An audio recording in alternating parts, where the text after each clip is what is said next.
Good morning बच्चों। आज हम कक्षा 5वीं का विषय हिंदी पाठ दूसरा जीवन, जो कि एक कविता है, पढ़ो और गाओ।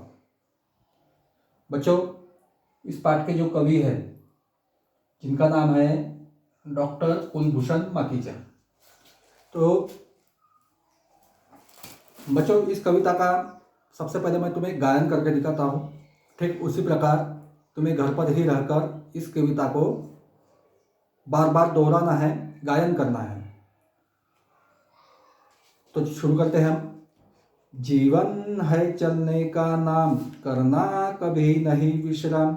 जीवन है चलने का नाम, करना कभी नहीं विश्राम। घड़ी सदा टिक टिक करती, रुकने का नहीं लेती नाम। घड़ी सदा टिक टिक करती, रुकने का नहीं लेती नाम। घड़ी नुमा सब आगे बढ़ना, सूरज सा नित ऊपर उठना। घड़ी नुमा सब आगे बढ़ना, सूरज सा नित ऊपर उठना। कन कन में अपनत्व देख कर सबको दिल से करो प्रणाम। कन कन में अपनत्व देख कर सबको दिल से करो प्रणाम। जीवन है चलने का नाम, करना कभी नहीं विश्राम। लहराना सागर से सीखो, आसमान सा हृदय विशाल। लहराना सागर से सीखो, आसमान सा हृदय विशाल। सहनशील बन धरती जैसे, मिलजुल करते जाना काम। जो चलता वह आगे बढ़ता, मेहनत कर पाता पदनाम। जो चलता वह आगे बढ़ता, मेहनत कर पाता पदनाम। जीवन है चलने का नाम, करना कभी नहीं विश्राम। माँ जैसी हो मीठी बोली, मन में सच्चे उच्च विचार। माँ जैसी हो मीठी बोली, मन में सच्चे उच्च विचार। अपने जैसा सबको जानो, सेवा का कर लो सुविचार। अपने जैसा सबको जानो, सेवा का कर लो सुविचार। जीवन है चलने का नाम, करना कभी नहीं विश्राम। जीवन है चलने का नाम, करना कभी नहीं विश्राम। तो बच्चों, इस कविता का गायन तुम्हें ठीक इसी प्रकार से बार बार दोहराना है तथा इस कविता में आए हुए नए शब्द जिनका अर्थ तुम्हें माता पिता की सहायता से या फिर पाठ्य पुस्तक को में से ढूंढकर खोजना है। तो बच्चों, इसका अर्थ हम पता कर लेते हैं। इस कविता में कविता का परिचय हमें बताया हुआ है कि जीवन केवल सांस लेने का नाम नहीं है।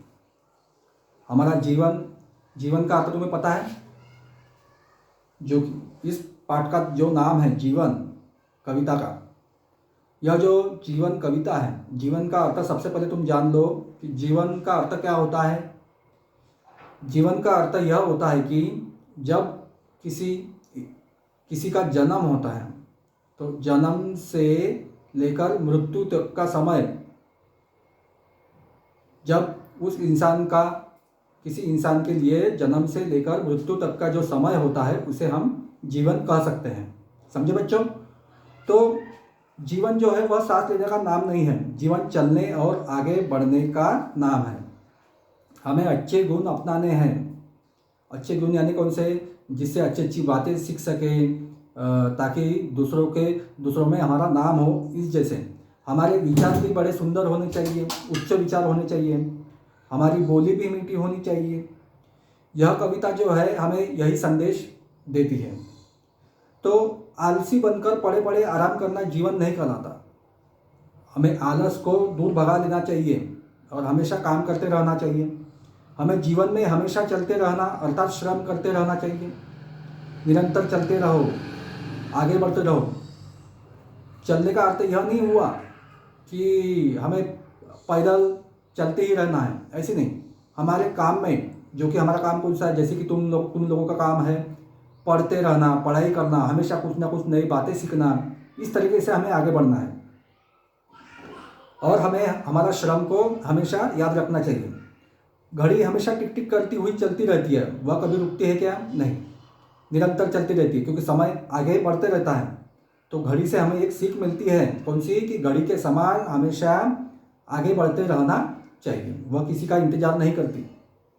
सूरज की तरह निरंतर ऊपर उठना चाहिए। जिस प्रकार सूरज निरंतर ऊपर उठता है, ठीक उसी प्रकार हमें ऊपर उठना है, हमारा नाम करना है। हमें कण कण में अपनेपन का अनुभव करना है, हर कण में। सबको सच्चे हृदय से प्रणाम करना चाहिए। अच्छे दूसरों के प्रति हमारे मन में प्रेम आदर भाव होना चाहिए। सबको प्रणाम करते रहना चाहिए। कवि कहते हैं कि सागर से हमें उसकी तरह लहराना सीखना चाहिए। सागर किस प्रकार लहरता है तुम्हें पता है, उसकी विशालता का हम अंदाज नहीं लगा सकते, तो उससे हम लहराना सीखना चाहिए। हमारा हृदय उसकी तरह विशाल होना चाहिए और आसमान की तरह विशाल हृदय वाले बने।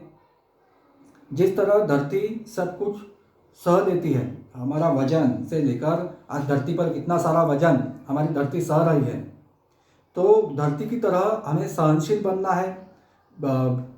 सहनशील बनकर मिलजुल कर काम करते रहना चाहिए। हमारी बोली जो है माँ की तरह मीठी होनी चाहिए।